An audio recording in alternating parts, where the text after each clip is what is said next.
where leaders from Turkana and West Pokot counties have agreed to work together to foster peace and end the perennial conflict and cattle rustling in the two counties. Eldoret Catholic Bishop Cornelius Korir, who chaired the peace meeting, urged the leaders to find a lasting solution to highway banditry.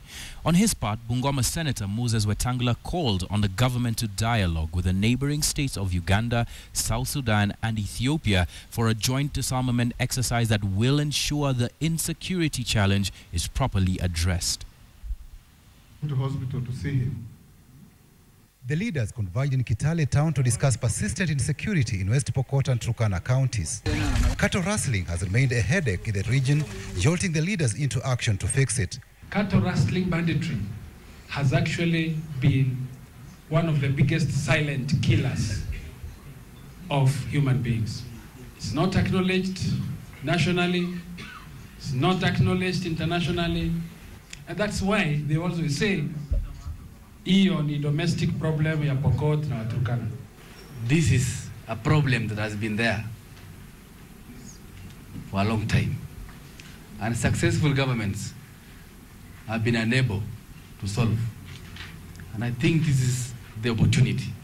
And I want to say, let us seize this opportunity. There are increased number of widows, increased number of orphans, increased number of child-headed households, increased poverty. On 7th January this year, the newly appointed Interior Cabinet Secretary Joseph Nkaiseri met leaders from 7 counties of northern Kenya, where the subject of cattle rustling dominated the session.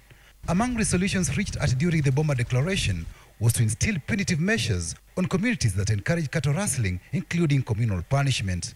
We have agreed that if the footprints of cattle reach your location, you will be responsible. And that particular location, the leaders, the assistant chief, the chief, we will get the equal number of cattle from your location if you allow those cattle to disappear from your location.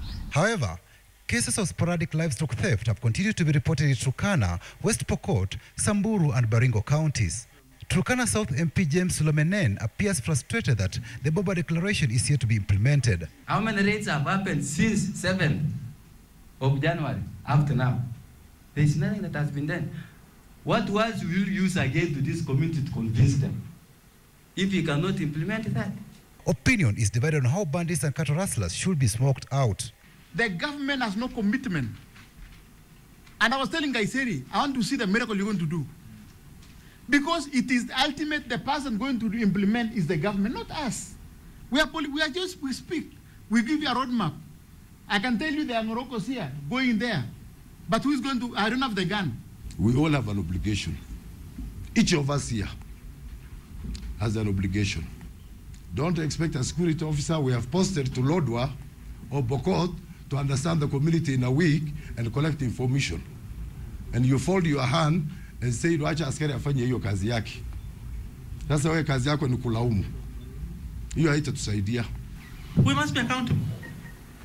If these cattle rustlers are within our villages and we can't expose them, how do you expect the government to expose them?